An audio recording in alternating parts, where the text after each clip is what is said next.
Welcome students in this video on MCQs on single phase transformer part 3. Students आपका मैं स्वागत करता हूं इस थर्ड पार्ट में जिसमें हम सिंगल फेज ट्रांसफॉर्मर के बेस्ड कुछ बेसिक MCQs को डिस्कस करने वाले हैं. So let's begin. Here on the screen you can see question and its options. So first question is, a transformer transforms frequency, voltage, current और voltage and current. तो students यहाँ पे question है transformer क्या transform करता है. Frequency तो same रहती है, वोल्टेज, करंट और डी है voltage and current. As we know most appropriate answer is option D, voltage and current both. So answer is D.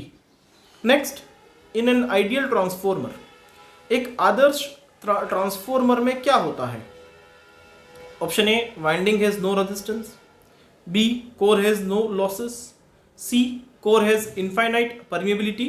And D, all of the above. तो students, एक आदर्श transformer में क्या होता है.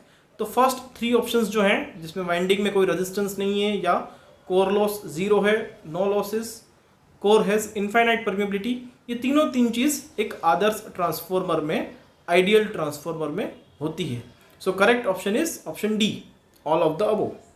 Next, the main purpose of using core in a transformer is to decrease iron losses, prevent eddy current losses, eliminate magnetic hysteresis और decrease reluctance of magnetic circuit. तो question क्या है कि ट्रांसफॉर्मर में जो कोर है उसका मेन पर्पस क्या है.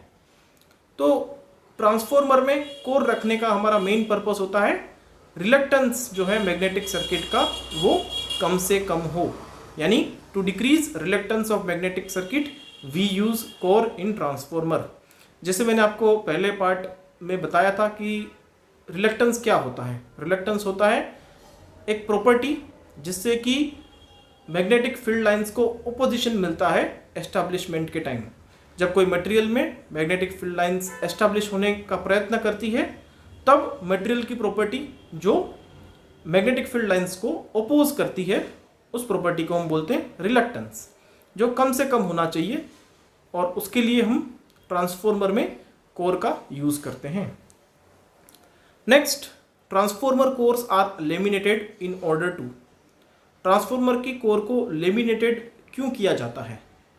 तो ऑप्शंस हैं सिंपली इट्स कंस्ट्रक्शन, या minimize eddy current losses, reduce cost या रिड्यूस हिस्टेरेसिस लॉस.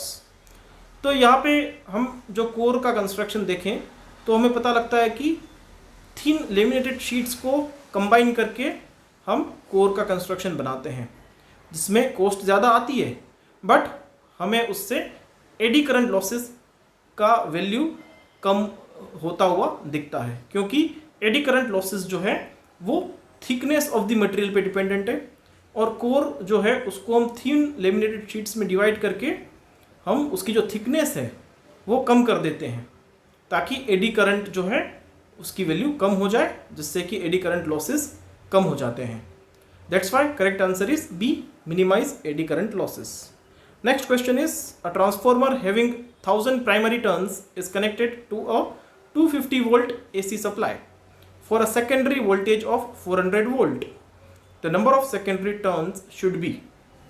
Question ये है कि प्राइमरी टर्न्स हमारे N1 1000 है जिसको हम 250 वोल्ट AC सप्लाई, यानी V1 जो है उसकी वैल्यू हमें 250 वोल्ट दी हुई है, और सेकेंडरी वोल्टेज हमको मिलता है 400 वोल्ट. तो सेकेंडरी वाइंडिंग के टर्न्स कितने होंगे. हमें N1 दिया हुआ है, V1 V2 दिया हुआ है, और हमको निकालना है N2. तो हमें जो रिलेशनशिप पता है N1 divide by N2 is equal to V1 divide by V2, जिसमें हमें N1 V1 और V2 की वैल्यू गिवन है. इजीली हम N2 की वैल्यू निकाल सकते हैं, और अगर हम थोड़ा ये कैलकुलेशन करेंगे तो आपका आंसर आएगा 1600. प्लीज़ आई सजेस्ट ये आप कैलकुलेशन करें और आंसर निकालें. Next, the primary and secondary induced EMF E1 and E2 in a two winding transformer are always. Primary और secondary induced EMF E1 E2 जो हम बोलते हैं वो 2 वाइंडिंग ट्रांसफॉर्मर में कैसे होते हैं। तो यहाँ मैं स्टूडेंट्स आपको बता दूं, जब हम टर्मिनल वोल्टेज V1 अप्लाई करते हैं तो प्राइमरी वाइंडिंग में सेल्फ इंडक्शन के प्रिंसिपल से E1 वोल्टेज इंड्यूस होता है और म्यूचुअल इंडक्शन के प्रिंसिपल से सेकेंडरी वाइंडिंग में आपको E2 वोल्टेज इंड्यूस होता हुआ दिखता है। तो ये जो E1 और E2 वोल्टेज है उनके बीच में रिलेशनशिप कैसी है वो हमें बताना है, जिसके लिए हमारे पास 4 ऑप्शन है: equal in magnitude, anti phase with each other, in phase with each other, या determined by load on transformer secondary. So as we all know E1 E2 जो है वो इन फेज होते हैं। बाकी मैग्नीट्यूड के बारे में या लोड की डिपेंडेंसी उसमें होती नहीं है, तो इसीलिए हम करेक्ट आंसर जो टिक करेंगे वो है in phase with each other. Next, a step up transformer increases voltage, current, power और फ्रीक्वेंसी। स्टूडेंट्स, स्टेप अप यानी कुछ इंक्रीज तो हो रहा है, बट क्या इंक्रीज हो रहा है? ट्रांसफॉर्मर में वोल्टेज और करंट की वैल्यू चेंज होगी primary to secondary, but step up या स्टेप डाउन उसमें जो हम वर्ड यूज करते हैं वो वोल्टेज के रेफरेंस में करते हैं, इसीलिए स्टेप अप ट्रांसफॉर्मर में वोल्टेज जो है वो इंक्रीज होगा। सो answer is option A.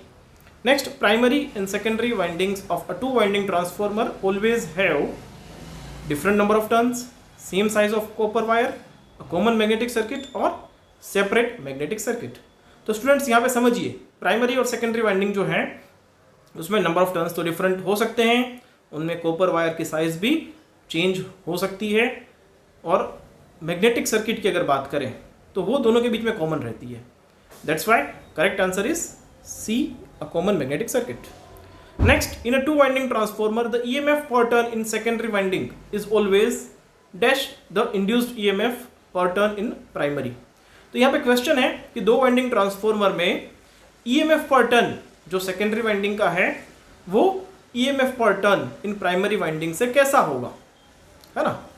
EMF पर टर्न यानी कि एक टर्न में कितना EMF इंड्यूस होता है, जो सेकेंडरी वाइंडिंग का कुछ होगा वैल्यू और प्राइमरी वाइंडिंग का कुछ होगा वैल्यू, वो उनके बीच में रिलेशनशिप कैसी रहेगी। तो यहाँ पे ऑप्शन है equal to K times K, यानी हमारा transformation ratio, equal to 1/K times और इक्वल टू या ग्रेटर देन। तो हमें पता है कि EMF पर टर्न जो है वो प्राइमरी और सेकेंडरी वाइंडिंग का सेम रहता है। ये आप EMF इक्वेशन से भी देख सकते हैं। EMF इक्वेशन में आप E1/N1 करोगे या E2/N2 करोगे तो आपको सेम क्वांटिटी मिलेगी, that is 4.445 into frequency. Okay, तो correct answer is C, equal to. Next, no load test on a transformer is to measure its. No load test जो है वो क्या हमें बताता है? ऑप्शन है copper loss, magnetising current and no load losses और एफिशिएंसी ऑफ द ट्रांसफॉर्मर। तो हमें पता है नो लोड टेस्ट जो है वो हमें magnetizing current and no load losses की वैल्यू बताता है। So answer is C, magnetizing current and no load losses. Next question is the main purpose of performing open circuit test on a transformer is to measure its. जो open circuit test perform करते हैं transformer पे, उसका main purpose क्या है? तो options हैं कि हमें उसके कॉपर लॉसेस मेजर करने हैं, या कोर लॉसेस मेजर करने हैं, या टोटल लॉसेस मेजर करने हैं, या इंसुलेशन रेजिस्टेंस मेजर करना है। तो हमें पता है कि ओपन सर्किट टेस्ट जो परफॉर्म किया जाता है वो कोर लॉसेस यानी कि आयरन लॉसेस को मेजर करने के लिए किया जाता है। So correct answer is option B. Next question, at relatively light loads transformer efficiency is low because. Comparatively जब लोड कम रहता है ट्रांसफॉर्मर पे तब एफिशिएंसी भी ट्रांसफॉर्मर की कम रहती है। क्यों ऐसा होता है? ऑप्शंस हैं secondary output is low, transformer losses are high, या fixed losses are high in proportion to the output, या कॉपर लॉसेज इज स्मॉल। तो स्टूडेंट्स यहाँ पे देखिए, ट्रांसफॉर्मर की जो डिजाइनिंग की जाती है उसमें एक बात सबसे पहले कंसिडर की जाती है, वो है लो फिक्स्ड लॉसेस। यानी 24/7 अगर ट्रांसफॉर्मर की प्राइमरी को आपने एनर्जाइज किया हुआ है, सप्लाई देके रखा है, तो जो कांस्टेंट लॉसेस यानी कि फिक्स्ड लॉसेस या जिसको हम कोर लॉसेस बोलते हैं, आयरन लॉसेस बोलते हैं, वो हमारे ऑलवेज कंज्यूम होते रहते हैं। उतना पावर जो है वो ट्रांसफॉर्मर में 24/7 कंज्यूम होता है। इसीलिए जो लाइट लोड रहता है उस टाइम पे एफिशिएंसी कम होने का रीज़न होगा fixed losses are high in proportion to the output. Option C is the correct answer. Next, the ordinary efficiency of a given transformer is maximum when. हमारा जो ordinary efficiency है transformer का, जिसको हम output power upon input power लिखते हैं, ठीक है, तो वो हमारी जो है वो मैक्सिमम कब होगी? तो ऑप्शन से it runs at half load, it runs at full load, its copper loss equal to iron loss, या इट रन्स स्लाइटली ओवरलोड। तो जो ऑप्शन है उसमें से हमें पता है कि कॉपर लॉस और आयरन लॉस जब इक्वल होते हैं तब आपके ट्रांसफॉर्मर की जो ऑर्डिनरी एफिशिएंसी है, यानी कि output power upon input power जो है वो मैक्सिमम मिलती है। So answer is C. Next, the old day efficiency of the transformer depends primarily on. Old day efficiency जो है वो आपको पता है कि output energy for 24 hours divide by input energy for 24 hours, इससे हम निकालते हैं। तो इसीलिए वो जो है वो किस पे डिपेंड करेगी वो हमें बताना है। It's copper loss, it's amount of load, the duration of load and both BNC, यानी कि amount of load and duration of load. तो स्टूडेंट्स यहाँ पे हमें एनर्जी के टर्म्स में एफिशिएंसी बतानी होती है।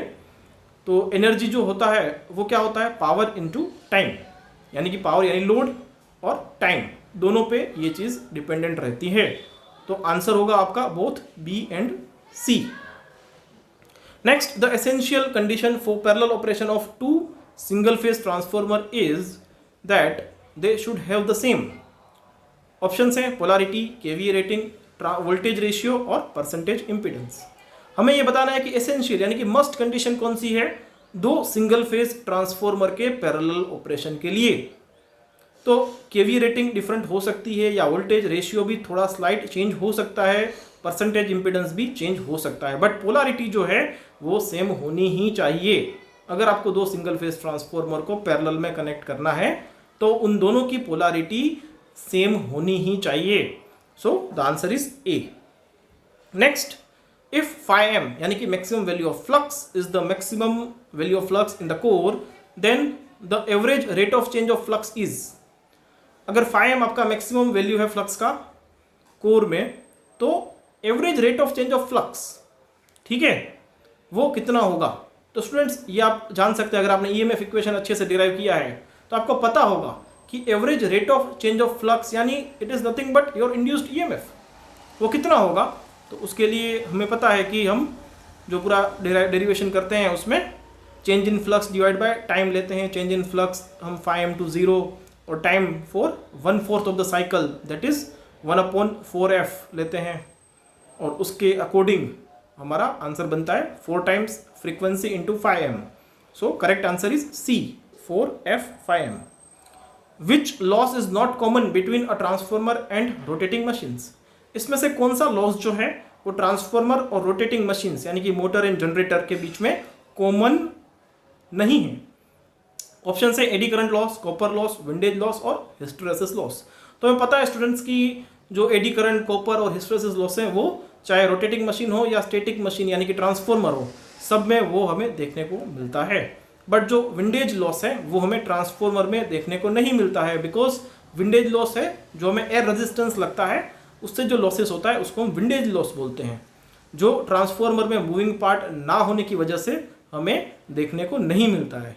So the correct answer is option C।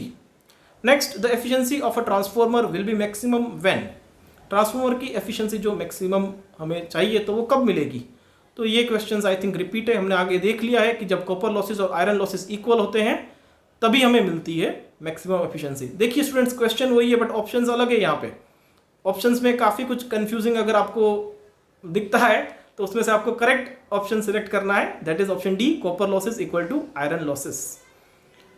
Next question, in a transformer the resistance between its primary and secondary is. हमारा जो ट्रांसफॉर्मर है उसमें प्राइमरी वाइंडिंग और सेकेंडरी वाइंडिंग जो है वो मैग्नेटिकली कपल्ड रहती है, electrically they are isolated, that's why the resistance between these two windings are infinite. तो ये जो प्राइमरी वाइंडिंग और सेकेंडरी वाइंडिंग के बीच में जो रेजिस्टेंस है वो तो इनफाइनाइट होगा, क्योंकि electrically they are not connected. So option is D। Next, transformer ratings are given in dash. Transformer ratings किस में दिए होते हैं? तो as we all know, transformer ratings are given in KVA। वो KW या KVAR या HP में नहीं होता है, वो होता है KVA, किलो वोल्ट एम्पियर में। Thank you students for being with me. This is the end of part 3 MCQs और basic MCQs related to single phase transformer. Thank you again.